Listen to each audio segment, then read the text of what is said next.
एक अद्भुत कहानी, संतुलन का ज्ञान। एक समय की बात है, हिमालय की तलहटी में एक छोटा सा गांव था। गांव के किनारे एक गुफा थी, जहां एक महान ज्ञानी महात्मा निवास करते थे।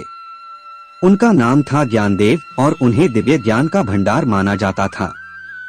गांव में एक युवक रहता था, जिसका नाम था विराट। विराट बहुत मेहनती और जिज्ञासु था, लेकिन वह हमेशा जीवन में सही संतुलन खोजने के लिए संघर्ष करता था।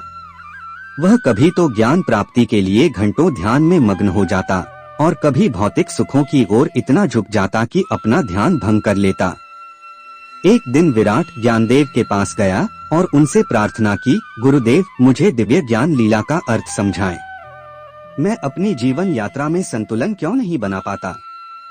ज्ञानदेव मुस्कुराए और बोले, वत्स, आज तुम मेरे साथ गांव के कुम्हार के पास चलो। दोनों कुम्हार के पास पहुँचे। कुम्हार मिट्टी के बड़े से ढेर से सुंदर घड़े बना रहा था।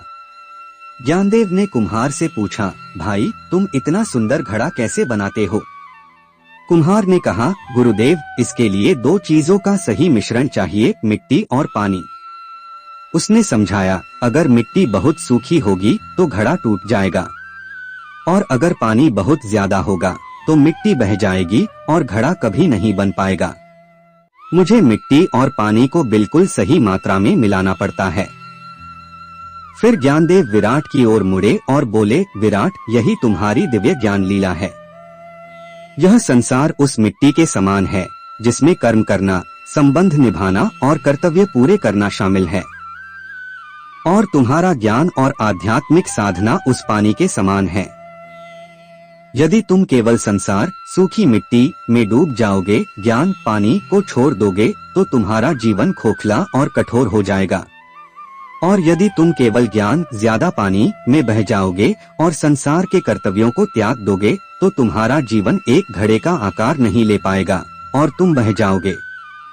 ज्ञानदेव ने अपनी बात पूरी करते हुए कहा, दिव्य ज्ञान लीला जीवन के कार्यों, मिट्टी और आत्मा की साधना, पानी के बीच का वह अद्भुत संतुलन है।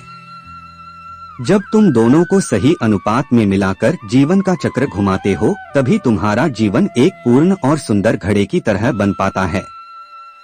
यही संतुलन ही वास्तविक दिव्य ज्ञान है। विराट को उस दिन यह गहरा सत्य समझ आ गया कि सच्चा ज्ञान जीवन से पलायन करने में नहीं, बल्कि जीवन के हर कर्म को जागरूकता और संतुलन के साथ करने में है। यह कहानी हमें सिखाती है कि दिव्य ज्ञान संसार को छोड़कर नहीं मिलता, बल्कि संसार के बीच रहकर कर्म, मिट्टी और चेतना, पानी के सही संतुलन को साधने में छिपा है। यही जीवन की सबसे बड़ी लीला है। इस कहानी की सबसे महत्वपूर्ण सीख, सबसे महत्वपूर्ण एक यह है, सच्चा दिव्य ज्ञान संसार से पलायन, भागने में नहीं है, बल्कि जीवन के कार्यों, मिट्टी और आत्मा की साधना, पानी के बीच सही संतुलन को साधने में है। यही संतुलन ही जीवन को पूर्ण और सार्थक घड़े का आकार देता है।